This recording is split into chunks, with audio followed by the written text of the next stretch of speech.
ভাবুন তো, ঢাকার হজরত শাহজালাল আন্তর্জাতিক বিমানবন্দরের রানওয়েতে দাঁড়িয়ে আছে এমন একটি বিমান যার ভেতরে একসাথে বসতে পারে প্রায় ৮০০ জনেরও বেশি মানুষ। মানে পুরো একটা গ্রাম, একটা স্কুল, এমনকি ছোটোখাটো একটা ইউনিয়নের মানুষ একসাথে উড়াল দিতে পারে। এটা কোনো কল্পনা না, এটাই বাস্তব। এটাই এয়ারবাস A380, পৃথিবীর সবচেয়ে বড় যাত্রীবাহী বিমান। আজকের ভিডিওতে আমরা জানব কেন এটাকে বলা হয় আকাশের রাজা, কেন এর উৎপাদন বন্ধ হয়ে গেল, আর যদি একদিন এটি বাংলাদেশে আসে তাহলে কি ঘটবে। এয়ারবাস A380 প্রথম উড্ডয়ন করে ২৭ এপ্রিল ২০০৫ সালে, আর বাণিজ্যিক সেবা শুরু করে ২০০৭ সালে সিঙ্গাপুর এয়ারলাইন্সের মাধ্যমে। এখন আসুন সংখ্যাগুলো শুনি। দৈর্ঘ্য ৭২.৭ মিটার, ডানার বিস্তার ৭৯.৮ মিটার, উচ্চতা প্রায় ২৪ মিটার অর্থাৎ ৮ তলা ভবনের সমান, সর্বোচ্চ টেক অফ ওজন প্রায় ৫৭৫ টন।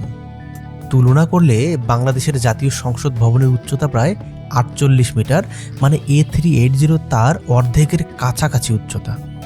আর সবচেয়ে অবাক করার বিষয়, এটি একটি ফুল লেংথ ডাবল ডেক বিমান, মানে সামনের দিক থেকে পেছন পর্যন্ত ২ তলা।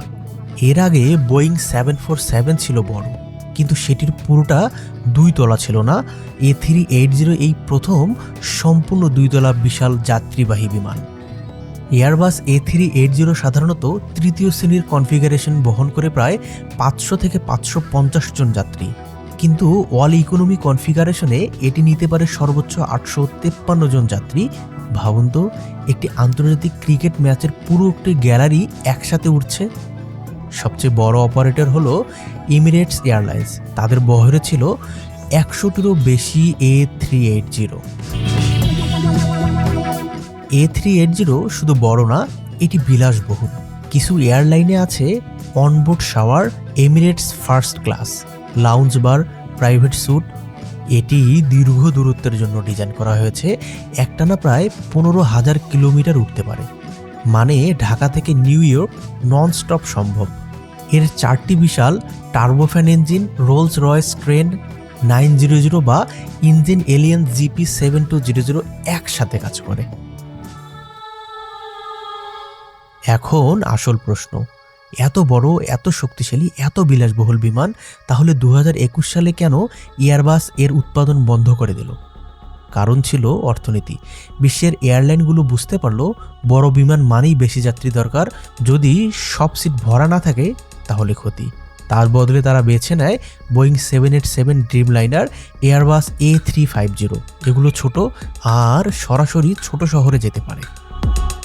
এয়ারবাস A380 ছিল হাব টু হাব বিমানের ধারণা নিয়ে তৈরি, মানে বড় শহর থেকে বড় শহরে। কিন্তু বিশ্ব বদলে গেল, ফলে এয়ারবাস ঘোষণা দেয় শেষ A380 ডেলিভারি হয় ডিসেম্বর ২০২১ সালে। মোট উৎপাদন মাত্র ২৫১টি বিমান। আজও কয়েকটি এয়ারলাইন ব্যবহার করছে A380: Emirates, Singapore Airlines, British Airways, Qatar Airways. কোভিড-19-এর সময় অনেকগুলো গ্রাউন্ডেড হয়েছিল, কিন্তু আবার অনেকগুলো ফিরে এসেছে আকাশে।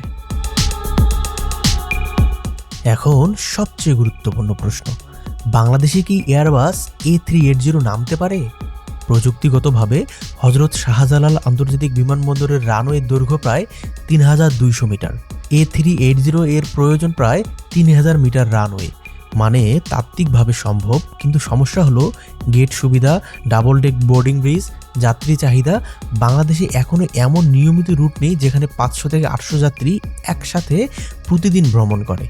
তবে বিশেষ চার্টার বা হজ ফ্লাইটে ভবিষ্যতের সম্ভাবনা উড়িয়ে দেওয়া যায় না। আপনি কি জানেন এয়ারবাস A380 তৈরিতে ব্যবহৃত তারের দৈর্ঘ্য ছিল প্রায় ৫৩০ কিলোমিটার, মানে ঢাকা থেকে চট্টগ্রাম যাওয়ার অর্ধেক পথের সমান তার একটি বিমানের ভেতরে। আর প্রতিটি A380 তৈরি করতে সময় লাগতো প্রায় ২ বছর।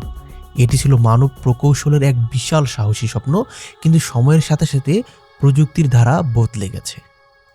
এয়ারবাস A380 ছিল আকাশের রাজা। এটি প্রমাণ করেছিল মানুষ চাইলেই অসম্ভবকে সম্ভব করতে পারে। আজ হয়তো এর উৎপাদন বন্ধ, কিন্তু ইতিহাসে এটি থাকবে সবচেয়ে বড়, সবচেয়ে সাহসী যাত্রীবাহী বিমান হিসেবে। আপনি কি চান একদিন A380 বাংলাদেশে অবতরণ করুক? কমেন্টে লিখুন, বাংলাদেশে A380 চাই।